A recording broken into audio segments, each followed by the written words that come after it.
All right, everyone, get ready, because today we're going deep, deep into the world of the New York Times. The New York Times, huh? Yep, you heard that right. But hold on. A newspaper. It's not your typical grab a cup of coffee and skim the headlines kind of thing. I was going to say, isn't that a little, well, old school? Exactly. That's what makes this so interesting, right? We're talking about how a legacy media giant, Legacy is right. They were founded way back in 1851. 1851, Yeah. and they're not just surviving in this crazy digital world, they're thriving. Yeah. How is that even possible in the age of, well, everything but newspapers? That's the million-dollar question. And luckily, we've got a fantastic guide for this media evolution journey. Lead the way. It's this really insightful newsletter called August, written in Korean. Okay, so we're getting international insights here. We are. This newsletter really digs into all the major media trends. And the issue we're looking at today breaks down how the New York Times navigated the, shall we say, interesting waters of the 2024 U.S. presidential election. Yes, the 2024 election. That was a roller coaster. Understatement of the year. And get this, the New York Times came out on top. So they figured out how to ride that wave and come out stronger. Exactly. The newsletter paints this picture of a company that was basically staring into this digital abyss and decided to just jump right in. Most companies would be terrified of that abyss. Right. But while other legacy institutions were, kind of floundering, the New York Times went all in on this digital subscription model. Interesting. So they decided to charge for online content when so much is free. That's the thing. So how did they convince people to actually pay up? Well, they took a page from the "if you're good at something, never do it for free" playbook. Okay. They doubled down on what they already do best, top-notch journalism. So it's all about quality over quantity. The newsletter specifically calls out their heavy investment in investigative reporting, the kind of in-depth, exclusive stuff you just can't find anywhere else. So create a sense of value, almost like exclusivity, in a world that's drowning in free information? You got it. But they didn't just stop there. Of course not. What else did they do? They bundled their digital subscriptions with other things like cooking and games. That's clever. So you get this whole ecosystem built around their core news product. Smart. They realized that news alone might not be enough to pull people in. Yeah, appeal to a wider audience. Right. And speaking of reaching a wider audience, the newsletter mentions this strategic acquisition.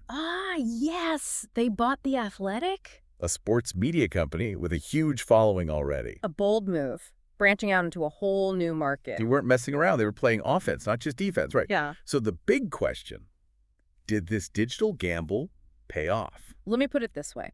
By the second quarter of 2024, they had over 10 million digital subscribers. Oh, wait, 10 million? 10 million. Think about that. That's more than the entire population of New York City. That's insane. And they're ahead of their competitors, right? Big time. They surpassed giants like the Washington Post and the Wall Street Journal. It's a total digital Houdini act. But here's where things get really interesting. The newsletter points out that Donald Trump actually played a role in this success. Now, that's a curveball. Isn't it? But this was specifically during his first term. Okay. It seems counterintuitive, right? Trump and the New York Times. Not exactly two peas in a pod. But think about it. His first term was just this constant barrage of news. Yeah, and a lot of it was, well, questionable. Exactly. So people were desperate for reliable information, a source they could trust amid all the chaos. Makes sense. Gotta find that anchor in the storm. And the New York Times, with its long history of in-depth reporting, became that anchor for a lot of people. They had that reputation, that credibility. Right. And the newsletter highlights this interesting point. There wasn't really a strong alternative on the left. Especially internationally. You're right. Internationally, it was the New York Times or bust. What about the Washington Post? They have a strong reputation for good journalism, too. They do, but the newsletter points out that, well, they're owned by Jeff Bezos. Right, and that raises some eyebrows about potential bias. And then there are the economic publications. Reliable, but not exactly providing the deep political analysis people were craving. So the New York Times was really in the perfect position to fill that void. Right place, right time, right product. Bingo. But of course, things changed during Trump's second term. Yes, round two. The newsletter calls it the Trump bump. And it wasn't as big the second time around. So what happened? Did people get tired of the drama? It's probably a mix of things. First, most of the people who were going to subscribe because of Trump, well, they probably already did during his first term. They'd already found their haven from the right-leaning media. Exactly. And on top of that, the media landscape itself was a lot more fragmented. More options, more voices. The rise of all those right-wing podcasts and influencers meant people had other places to go. So the New York Times couldn't just rely on political polarization anymore. It's a good reminder that even in the digital world, you can't just sit back and relax. Things change fast. Always got to adapt to stay ahead of the curve. Adapt or become obsolete, that's the name of the game. So no more Trump bump to ride, but the newsletter still seems to think the New York Times is in a good spot, right? They've got something going for them, for sure. They do. And one big indicator of their health is their consistently growing earnings per share. EPS, the financial heartbeat. Steady heartbeat, that's got to be reassuring for investors.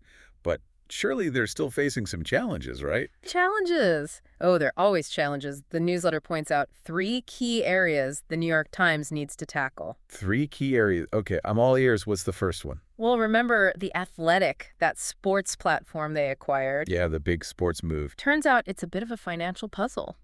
Oh, in what way? It's popular, don't get me wrong, but it's still operating at a loss. So they've got to figure out how to turn that popularity into profit. That's challenge number 1. Challenge accepted. What's the next hurdle? Expanding their international audience. It seems their North American market is hitting a saturation point. Makes sense. Got to keep growing those subscriber numbers. And to do that, they need new markets. New territories to conquer. Exactly. All right, what's the third challenge on their list?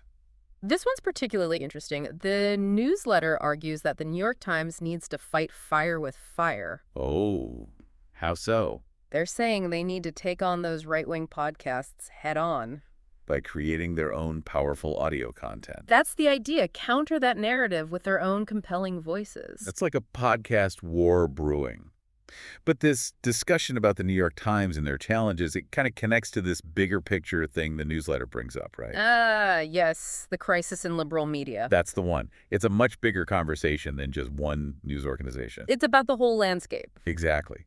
So what exactly is this crisis, according to the newsletter? Well, they point to 2 main concerns. Lay them on me. First, they talk about the increasing influence of billionaires in media ownership.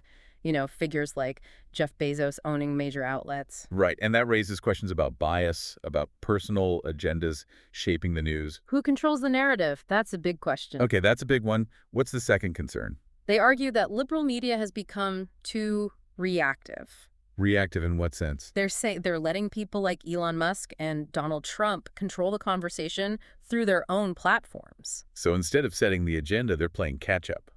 Always one step behind. That's a powerful critique. The newsletter suggests that liberal media needs to be bolder, more proactive. Take charge, push their own ideas and perspectives if they want to regain control of the narrative. It's almost like a call to action for liberal media. Wake up, step up, or get left behind. It's a fascinating observation, and it makes you wonder, are we all just stuck in our own little information bubbles? That's a very good question, and it seems like that's exactly what the newsletter is getting at. Right. This isn't just about the New York Times anymore.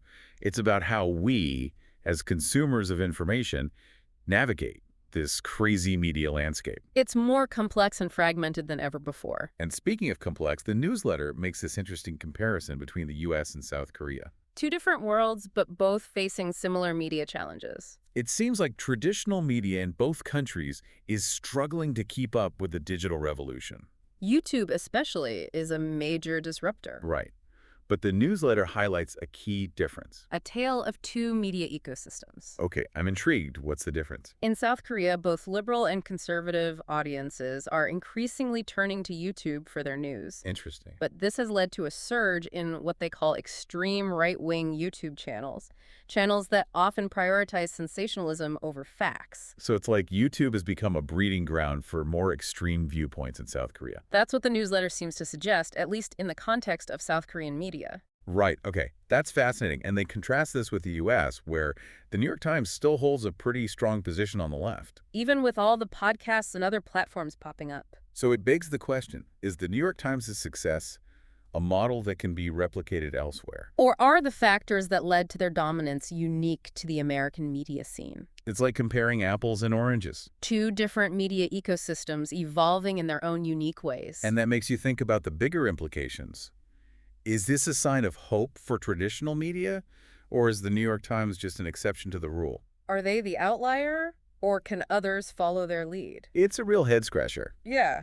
And it also makes you wonder about the role of journalism itself. Yeah, what is journalism becoming in this digital age? Is it more about entertainment than informing the public? That's a question news organizations everywhere are grappling with. How do you stay engaging and entertaining while still upholding the responsibility to report the news accurately and fairly? It's a tightrope walk, especially in a world of shrinking attention spans. Right.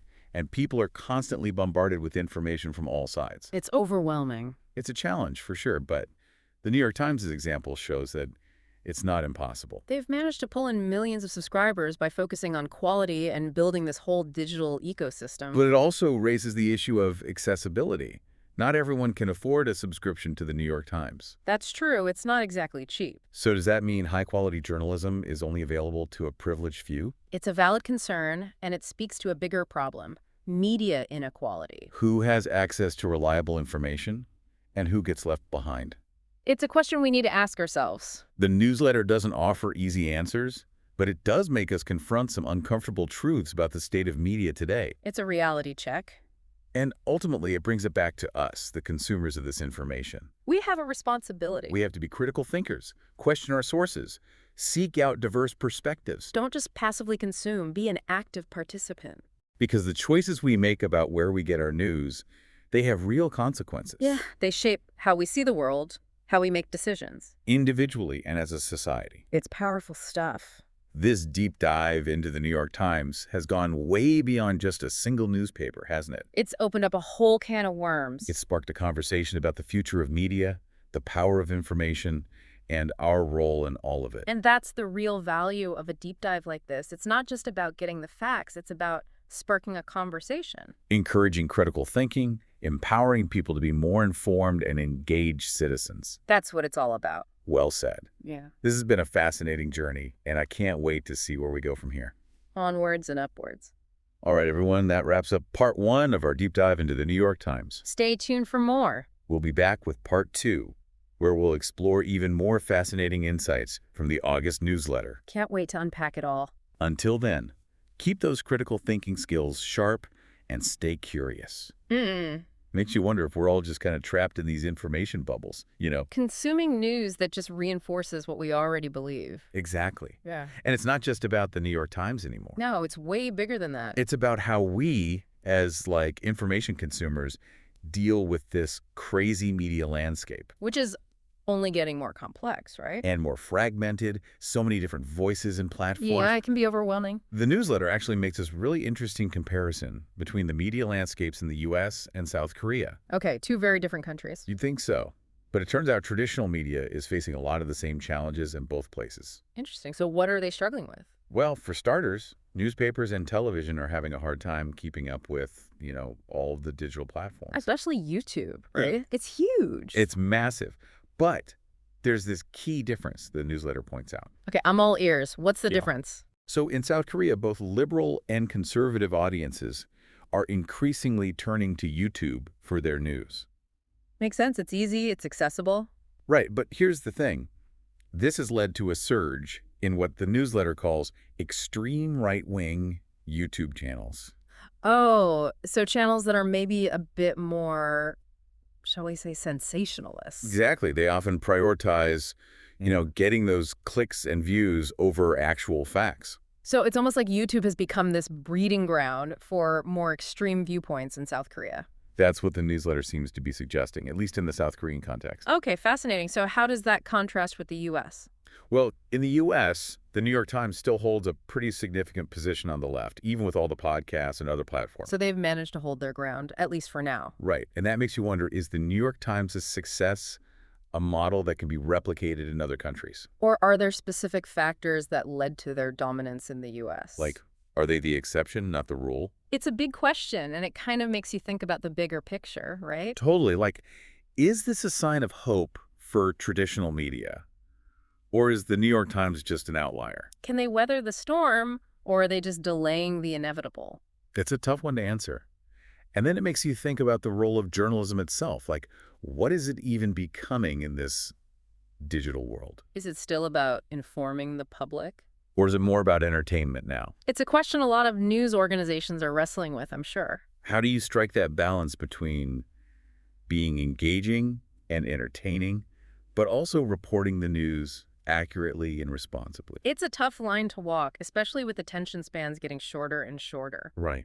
And people are constantly bombarded with information from all sides. It's information overload. It's a real challenge, but the New York Times' example shows that it's not impossible. They've managed to attract millions of subscribers. By focusing on quality and building this whole digital ecosystem, But it also raises this issue of accessibility. Not everyone can afford a subscription to the New York Times. it's a valid point. It's not exactly a cheap subscription. So does that mean high-quality journalism is becoming a luxury? Something only available to a privileged few. It's a worrying thought, and it connects to this bigger issue of media inequality. Who has access to reliable information and who's being left behind? Exactly. And the newsletter doesn't really offer any easy answers, but it definitely makes us think about some uncomfortable truths about the state of media today. It's about a wake-up call. It is. And ultimately, it all comes back to us, the consumers of information. We have a role to play here. We have to be more critical, question our sources, look for different perspectives, Don't just accept everything you see and hear, be an active participant, not just a passive consumer. because the choices we make about where we get our news, they matter. They really do. They shape how we see the world, how we make decisions, both individually and as a society. It's powerful stuff. This deep dive into the New York Times, it's gone way beyond just a single newspaper, hasn't it? It's like we've stumbled into this whole network of interconnected ideas. We've started a conversation about the future of media, the power of information, and our role in this whole crazy landscape. And that's what makes these deep dives so valuable. It's not just about getting the facts, it's about sparking a conversation. Encouraging people to think critically, to be more informed and engaged citizens. Exactly. That's the goal. It feels like we've pulled on this one thread about the New York Times, and we've uncovered this whole web of interconnected ideas. It's like we've gone from a single newspaper to like the entire fabric of the media. Right. And at the center of it all, there's this big question of trust. Trust. Yeah, in a world where everyone's shouting their own version of the truth, who do you believe? That's it. Who do you trust when you're just drowning in information? And misinformation, let's not forget that. Oh, yeah. It's everywhere. So it's fascinating that the New York Times, at least according to this newsletter, has managed to build and keep that trust. And not just build it, but maintain it, even with everything changing around them. The media landscape is like constantly shifting. It's like quicksand. It really is. But they've become this, I don't know, like a beacon of stability. In a sea of uncertainty. Exactly, which is pretty impressive. You got to give them that. It is. It really speaks to their commitment to, quality journalism. But it also makes you wonder, can they keep it up? Can they stay on top as this fragmentation keeps happening? Can they remain that leading voice on the left? And can anyone else even replicate their success? Or is the New York Times just a one-off, like a unique set of circumstances that can't be copied? It's like they found this secret formula that no one else can figure out. Yeah, maybe they've got the magic touch. Who knows? But the newsletter doesn't give us all the answers. No, but it does give us a lot to think about. It does. It's a fascinating look at how the New York Times has adapted and thrived. In this crazy digital age. So as we wrap up this deep dive, Time to come up for air? we're left with this final kind of thought-provoking question. Hit me with it. It's inspired by the August newsletter, but it goes beyond just the New York Times. It's about the future of journalism itself. Okay, lay it on me.